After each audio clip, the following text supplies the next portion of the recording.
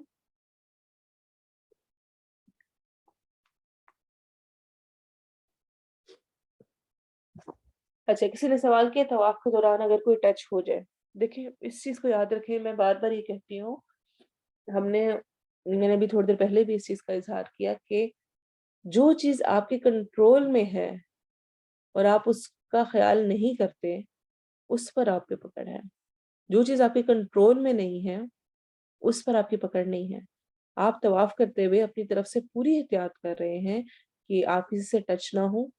اور اچھی بات ہوتی ہے کہ اپنے ہاتھوں کو اس انداز میں اپنے سینے کے آگے رکھیں کہ اگر کوئی ایک دم سے دھکا بھی لگے یا کچھ ہو تو ڈائریکٹ کوئی آ کر آپ کے ساتھ بالکل ساتھ ٹچ نہ ہو جائے، آپ اپنے ہاتھوں سے تھوڑا سا ریزسٹ کر سکیں، اس کو پیچھے آگے کو کر سکیں. اور یہ جو محرم کا ہونا ہے نا، یہ اسی لیے کہا گیا ہے کہ محرم ساتھ ہو. اور بیسٹ وے یہ ہوتا ہے کہ مرد پیچھے ہو عورت آگے ہو، تاکہ پیچھے سے اس کو اس طرح سپورٹ ہو. لیکن بہرحال سائڈز بھی ہوتی ہیں، آگے بھی ہوتے ہیں.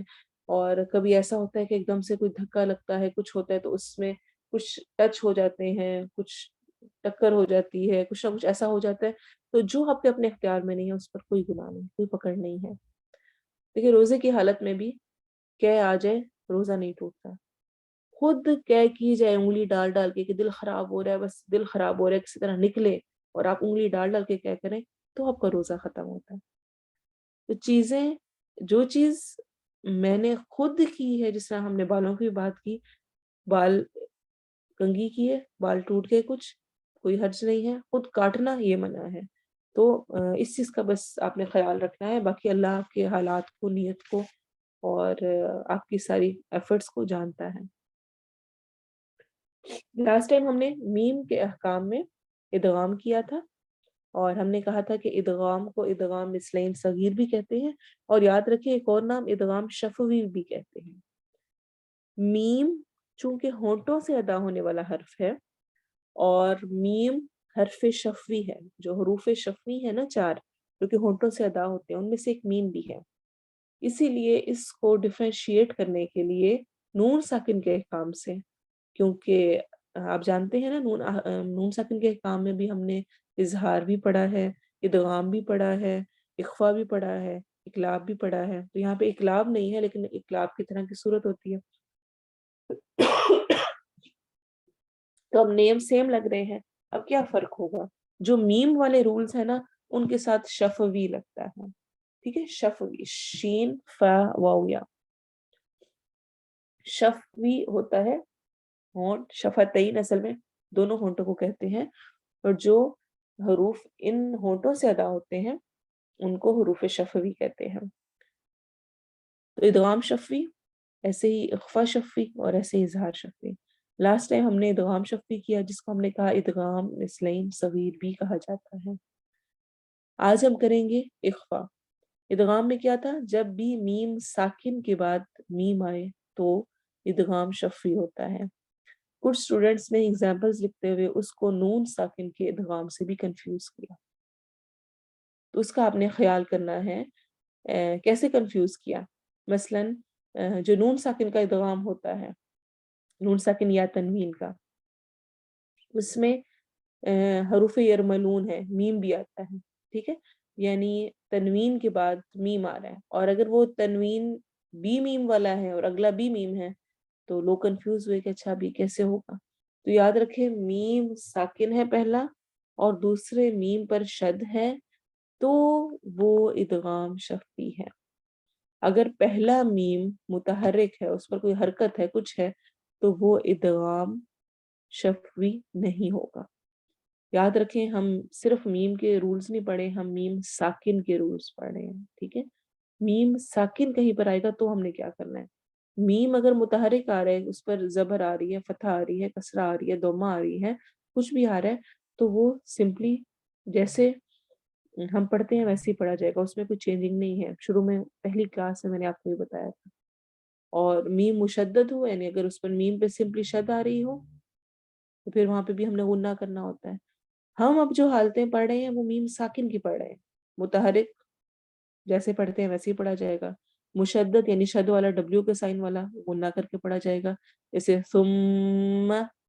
تیسری کنڈیشن ہے اگر میم ساکن ہو تو 3 طرح پڑھا جاتا ہے. میم کہیں پر بھی قرآن میں ساکن ہو تو 3 طرح پڑھا جاتا ہے، یا ادغام کر کے، یا اخفا کر کے، یا اظہار کر کے.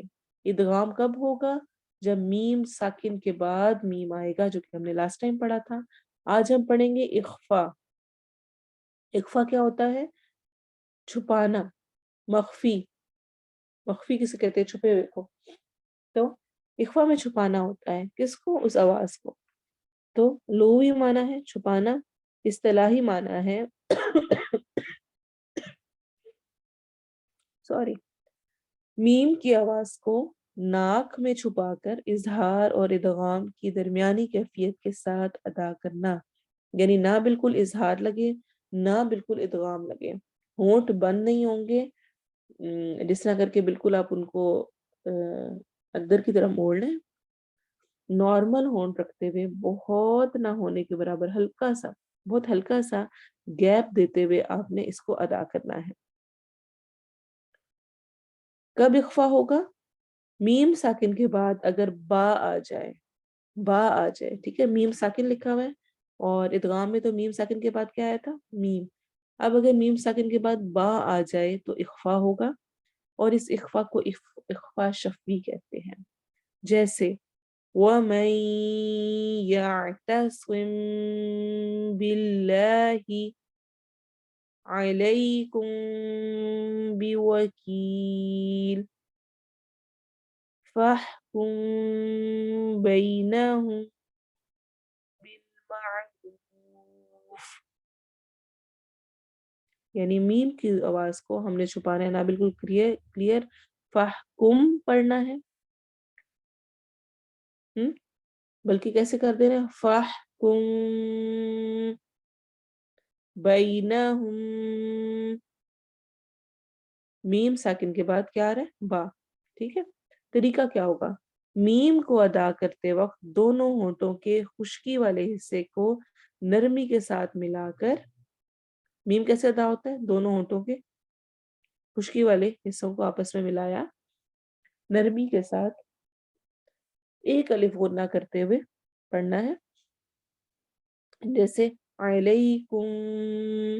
ٹھیک ہے. دونوں جو خشکی والے حصے ہیں وہ مل رہے ہیں. پھر دونوں ہونٹوں کے کھلنے سے پہلے تری والے حصے، تری والا یعنی کہ جو ویٹ ایریا ہوتا ہے ہمارے ہونٹوں کا، اس سے با کو سختی کے ساتھ ادا کریں. کیسے؟ علیکم بوکیل. بوکیل. ٹھیک ہے. وَمَن يَعْتَصِم بِاللَّهِ. بی کلیئر ہو جائے، اس کو سختی سے ادا کرنا ہے. تو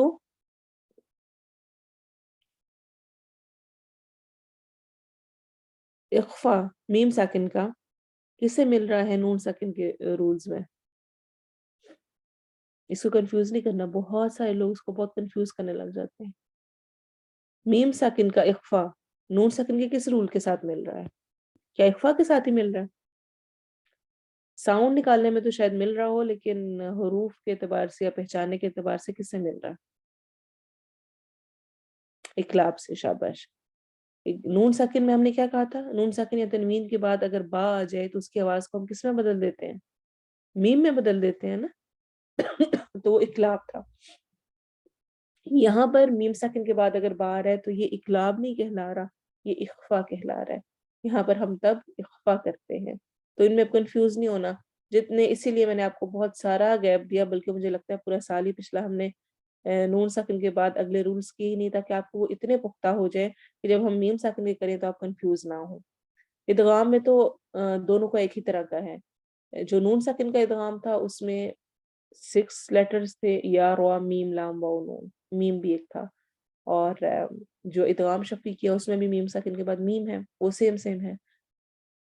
لیکن با کے اعتبار سے نون ساکن میں وہ اقلاب کہلایا تھا اور میم ساکن میں یہ اخفا کہلا رہا ہے. ٹھیک ہے، تو اس کو آپ نے اچھی طرح سمجھنا ہے. الحمدللہ جنہوں نے لاسٹ ایگزامپلس کی یقیناً وہ فائدہ حاصل کریں گے. مجھے اس کا بتانے کی ضرورت نہیں ہے. جنہوں نے ہوم ورک نہیں کیا انہوں نے اپنا ہی نقصان کیا، اور جنہوں نے کیا ہے انہوں نے اپنا ہی فائدہ کیا. انسان جو کرتا ہے وہ اپنے ہی فائدے کے لیے کرتا ہے، کسی اور کو فائدہ نہیں ہوتا.